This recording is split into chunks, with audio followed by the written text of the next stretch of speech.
So greetings to you all. Um, we are going to continue with HTML basics, like HTML for beginners. And today we are going to look at HTML forms. So forms are very important to developers, to any application that requires user input on the web page. And so we are going to look at how we can create a basic HTML form in this tutorial. So without wasting much time, cut. And so let's delve right into it. So we are going to look at HTML forms. We are going to look at the HTML form attributes. We are going to look at the form elements, the input types. We are also going to look at the input attributes and input form attributes as well. So the beginning element is going to be form, as the name suggests. And Sublime ended close the tag for us. And so we give ourselves space, and then so for instance, this is going to be a registration form. So we have an input. We require the user to input their full name and email, and then the password as well, and then submit it to the server, which in real world applications are going to run in that way. But in this tutorial, we are just going to look at the front end for the HTML code alone, for the structure of HTML forms. Yeah. So we have our input tag declared, and so what we have to do now is to look at the input type. So first, we want to put the username. We want to grab the username or collect the username. So, username here first. And so, what we need to do here is to declare the type of the input. And so, username is usually text. Define the type and say, it could be double quotes or single quotes. It doesn't really matter. So input of type text. And then we give it a name. The name of the field as username. Or you could space it out. You could give it a underscore. It doesn't support spaces in the name. We can give it a placeholder. So usually when you look at the text fields, you'll be able to see some text being displayed like faintly in the input box. So this placeholder attribute is what is responsible for the hint, kind of a hint in the input box. So you'll see it in action real soon. So let's say username here declared, and let's save it and run it. So I already created a project here as project 1, and we have some index.html in it, and I created a form HTML document here, and that is what we are running at the moment. So yeah. Let me kind of zoom this, and yeah, for it to be visible. Okay, this is just about right. This placeholder is what is responsible for displaying the username. So if I remove it and save, when I run it, there's nothing being displayed here. So let's put it back.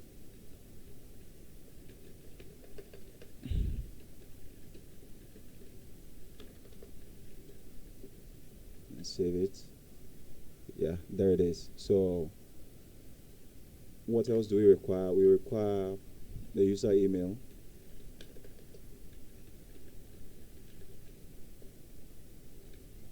So we declare an input again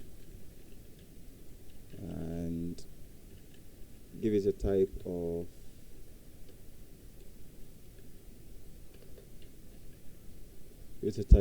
email. We give it a name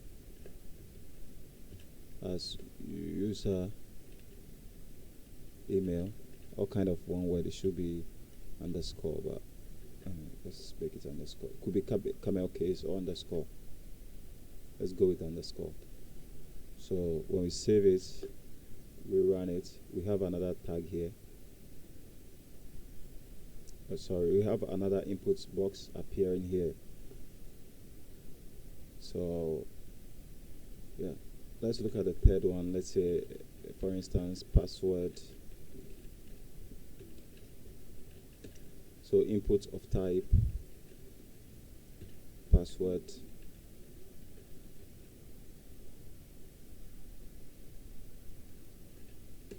The name as user password. Let's keep it as pass. Save it and run it.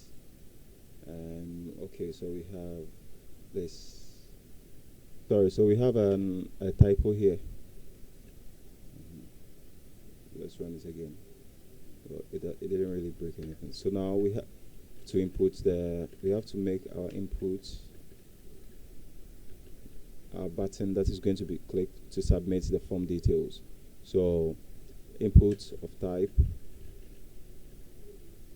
submit.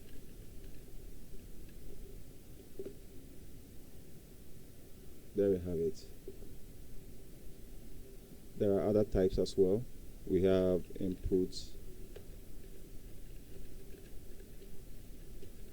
of type checkbox.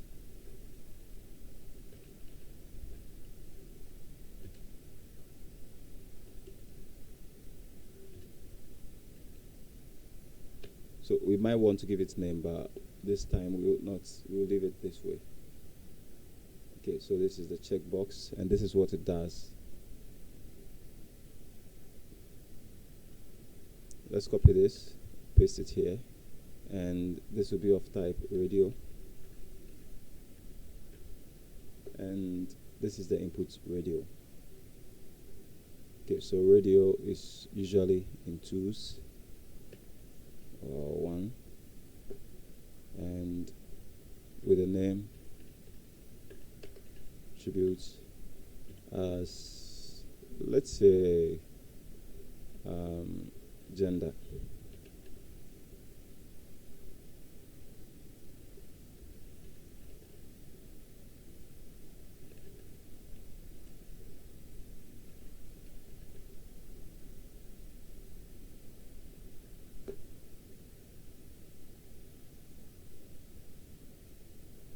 So this is what it does, and let's give it a value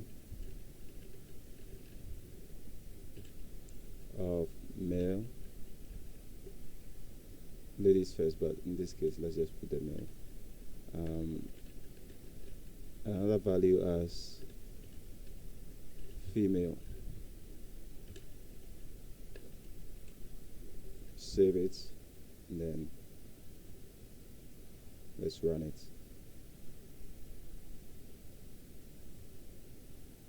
Okay, sorry. The form is not looking real good. Let's stack. Let's make it display in block.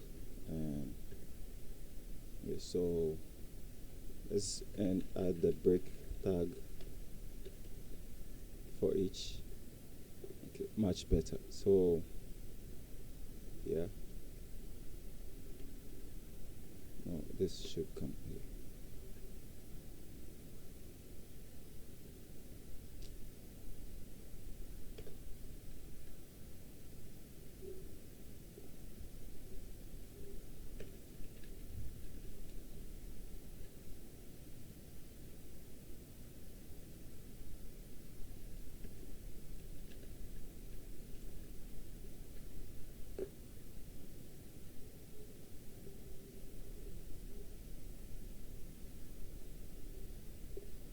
Okay, so it looks like we have it stacked up. So what do we do next? I think we have to include the label for the radio buttons. So there is a tag as label, and let's put label 4. This 4 attributes has to reference this.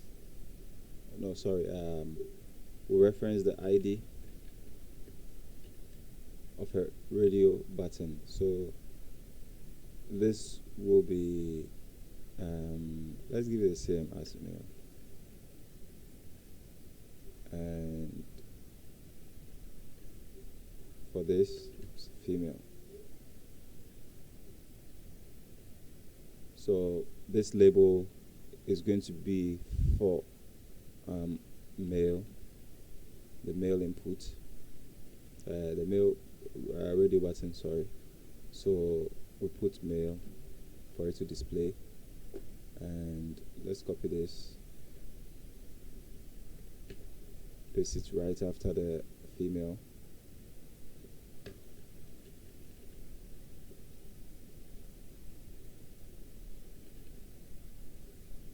Let's save it and run it again. Okay, so we have it appearing here, male or female.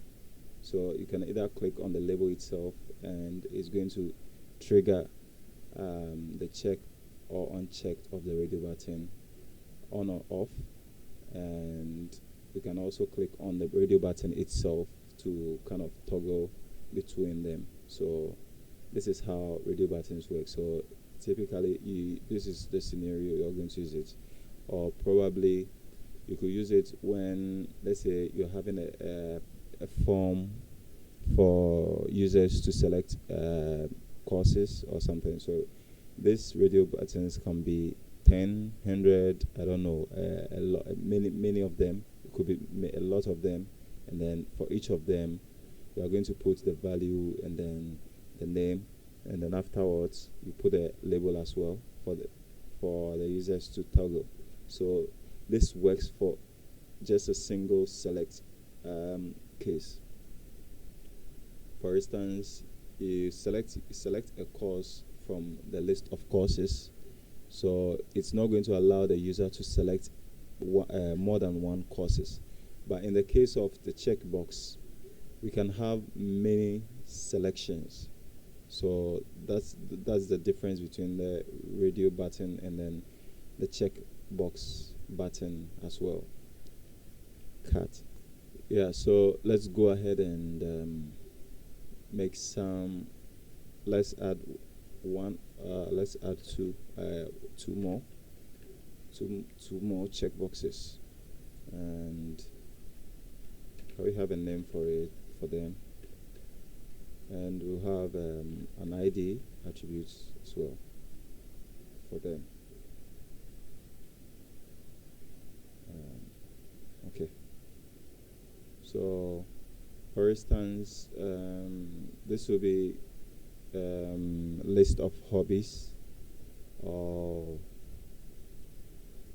interest. So a registration form that has a field of checkboxes that is going to allow the user to select which areas or which hobbies they are interested in. So this will be the field of interest. So let's give this a name. Let's say this should be football, and the next one should be hockey. Third should be tennis. Hope I spelled this well correctly. So this ID will be football. The ID for this checkbox will be hockey, as the name is, and for this we put tennis. Okay, when we save them and refresh the page, so we have 3 checkboxes, and you see it's allowing us to toggle or to select the three at once. So the difference, look at this and then look at that, look at this and then look at this. So this enables us to select one or multiple items from the form, and the radio button only allows us to select one from the options. Alright, so let's include the label. Let's include a label for the checkboxes.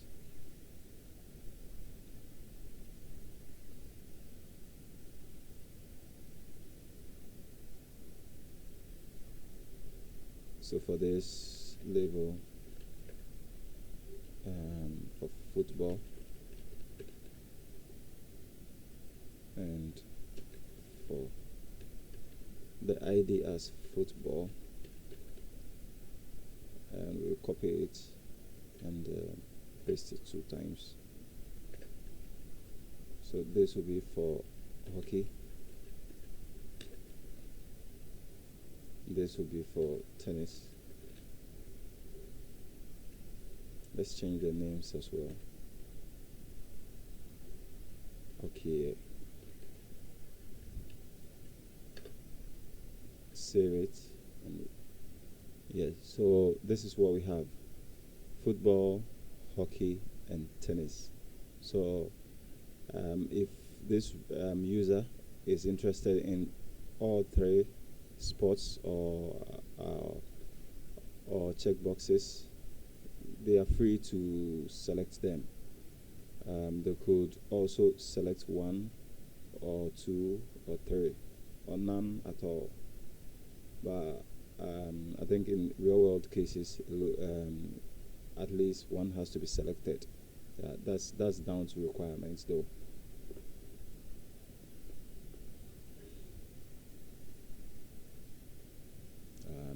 I don't think the form is looking really good, but that's not the point at this moment. We are looking at this HTML structure, and we'll look at styling it in the next tutorial.